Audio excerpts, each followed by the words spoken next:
Noise I think कम आ रहा होगा क्योंकि मैंने जिन माउंट ले लिया है वो स्ट्रैप वाली माउंट मैंने हटा दी है।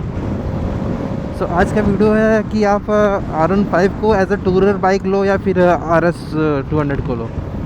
आंसर तो बहुत सिंपल सा, RS 200 को ही लेना चाहिए, बट R15 में भी कुछ मॉडिफिकेशन करने के बाद आप उससे भी एज अ टूरर यूज़ कर सकते हो।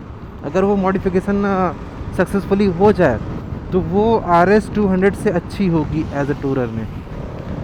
सो a very good morning to you guys. आज का व्लॉग यही है। लास्ट वाली व्लॉग मैंने बताया था कि आप RS 200 को एडवेंचर टूरर जो बोलते हैं, RS 200 को आप as a tourer bike use कर सकते हो या नहीं।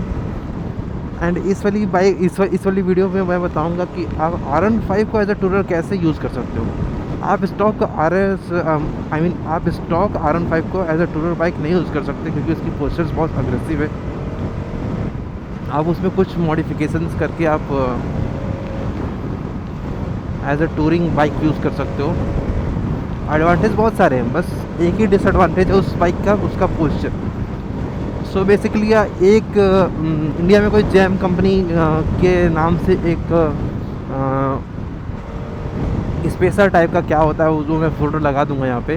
वो आता है तो आपको वो अपने हैंडल बार पे लगाना पड़ता है, सस्पेंशन रॉड पे लगाना पड़ता है, जिससे आपकी हैंडल जो है वो थोड़ी सी ऊपर हो जाती है, लाइक 2 इंच आपको ऊपर मिल जाता है। सो उससे आपका पोस्चर थोड़ा सा बेटर हो जाता है। उतना बेटर होता है या नहीं होता मुझे पता नहीं, बट उससे थोड़ा सा बेटर हो जाता है। अगर ये सक्सेसफुली आप क्या हो जाता है, ऑनलाइन ही ऑर्डर करना पड़ेगा आपको। और अगर आप ये करवा लेते हो तो RS 200 इतना तो नहीं आएगा ऊपर, बट थोड़ा बहुत ऊपर आएगा 2 इंच तक, जिससे अगर आप कंफर्टेबल हो तो आप उससे लॉन्ग राइड्स कर सकते हो। और R15 में बहुत ज़्यादा प्यारी मशीन है।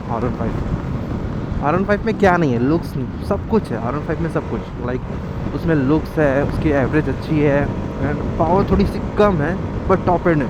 बट टॉप एंड का हम करेंगे क्या, थोड़ी सी कॉम्प्रोमाइज़ करेंगे पावर में, थोड़ी सी कॉम्प्रोमाइज़, बट माइलेज तो अच्छा देगी।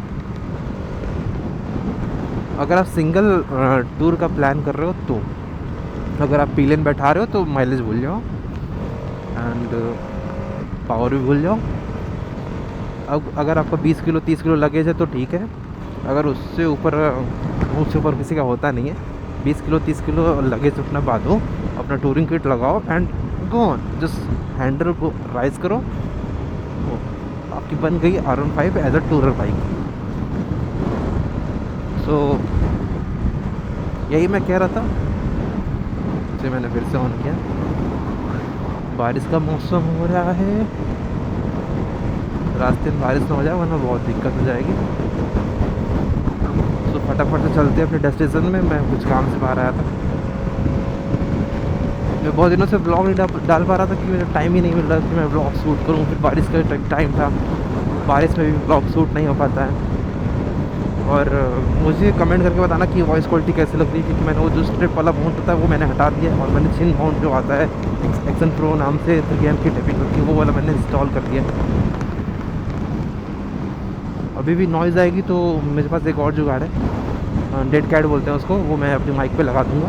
अभी वो लगा नहीं है, मैंने नॉर्मल घर का जो कॉटन होता है वही इस्तेमाल किया।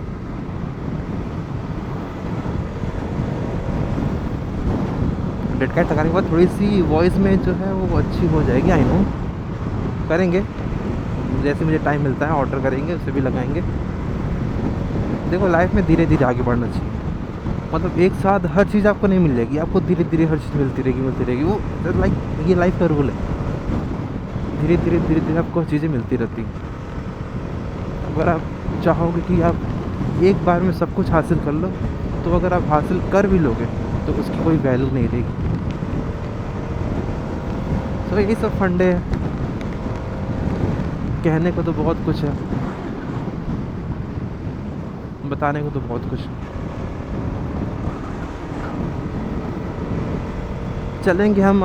चलेंगे हम कभी लॉन्ग राइड पे, लॉन्ग ड्राइव पे, लॉन्ग टूर पे। बहुत सारी बातें जो करनी है करेंगे, बैठ के चलते चलते ही करेंगे। क्योंकि अब तक जो मैंने सीखा वो मैंने पढ़ाई से कुछ नहीं सीखा, मैंने लाइफ से सीखा है। सो यही था आज का वीडियो। R15 की टूरिंग बताते बताते मैं ज्ञान की बातें करने लगा। एंड छोड़ो भाई, दुनियादारी है, चलती रहती है। तो अगर आपको यही सारे पॉइंट्स मैं फिर से समराइज़ कर देता हूँ। अगर आपको R15 को एज अ टूरिंग बाइक बनाना है तो आपको सिंपली एक स्पेसर आता है, जैम ब्रांड, जैम वेबसाइट आपके हो, मैं वो डिस्क्रिप्शन में लिख दे दूँगा।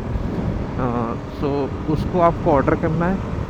हाँ, उसमें एक और प्रॉब्लम्स आती है, मैं बता देता हूँ। जब आप हैंडल राइज़ कर दोगे तो आपकी जो क्लच वायर है, एक्सेलेटर वायर है, वो थोड़ी सी छोटी पड़ जाती है।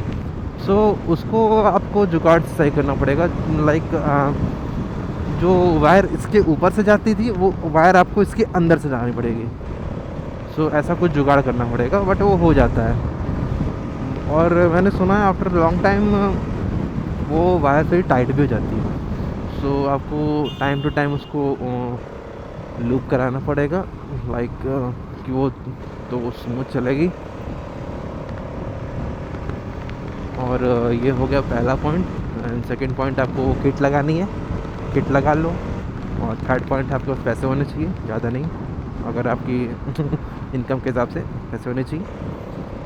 यही सब पॉइंट है। और हेडलाइट तो उसकी काफ़ी अच्छी है, R15 की हेडलाइट काफ़ी अच्छी है। RS में हेलोजन्स आते हैं, अब आज के टाइम में LED आ गए हैं, बट वो भी उतने अच्छे हैं नहीं। तो मैंने तो अपनी बाइक में आफ्टर मार्केट लगाया। सो बहुत अच्छा थ्रो है इसका। रात में कभी मैं राइड करूँगा तो आपको दिखाऊँगा। इसका थ्रो काफ़ी अच्छा है, और कंपनी वाले से तो अच्छा ही है। और R15 का भी थ्रो अच्छा है, बट अगर आपको हल्का सा लग सकता है आपको डीम में वो, तो आप उसके लिए HID लगा सकते हो। HGG ब्रांड का आता है, 2000 तक आपको मिल जाएगा। आपको उसको फेयरिंग के नीचे लगानी होती है, सही होती है सिस्टम। यही था आज का वीडियो, और बाकी सारे पॉइंट्स तो कवर कर ही लिए हैं। और मैं आज राइडिंग गियर्स में ब्लॉग कर नहीं रहा हूँ, तो कोई बुरा मत मानना। जल्दबाजी में निकला हूँ, बस कैमरा उठाया, निकल गया। सो यही था आज का वीडियो। और वीडियो बहुत लंबी हो जा रही है, बकवास करते जा रहा हूँ। सो आज का वीडियो यहीं पे एंड करते हैं, मिलते हैं किसी नए वीडियो में। और हाँ, अगर वीडियो यहाँ तक देखी है तो भाई सब्सक्राइब कर दो यार। और वीडियो अच्छी लगी हो, ना अच्छी लगी हो, लाइक डिसलाइक कर दो यार। भाई मुझे फ़र्क पड़ता है, कर दो लाइक डिसलाइक कमेंट, जो भी करना है कर दो, बट कुछ करते रहो। चलो, तब तक के लिए बाय बाय, मिलते हैं नेक्स्ट वीडियो।